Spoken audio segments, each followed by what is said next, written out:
Hello children, welcome to my channel Easy 60. இன்னைக்கு NCERT class 10 chapter 4 quadratic equation ல exercise 4.1 ல first Roman letter ல 5th sum பார்க்க போறோம். இது quadratic equation இல்லையான்னு prove பண்ண சொல்லிருக்காங்க.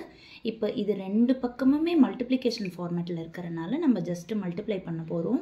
2x into x 2x square minus 1 into x minus x 2x into minus 3 minus 6x minus 1 into minus 3 plus 3 that is equal to x into x x square 5 into x 5x x into minus 1 minus x plus 1 into minus 1 minus 5.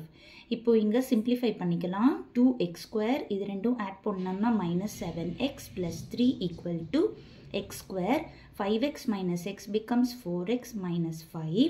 இப்போ இந்த term எல்லாம் ஒரே பக்கமா கொண்டு வந்து அப்படியே groupingum பண்ணிக்கலாம் 2x square இப்படி வரப்போ minus x square minus 7x plus 4x அப்படி வரப்போ minus 4x plus 3 plus 5 equal to 0.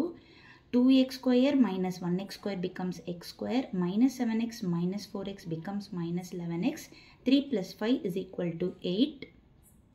So this is the quadratic equation because இதோட degree வந்துட்டு 2 இருக்கு அப்போ கொடுத்திருக்கிற equation quadratic equation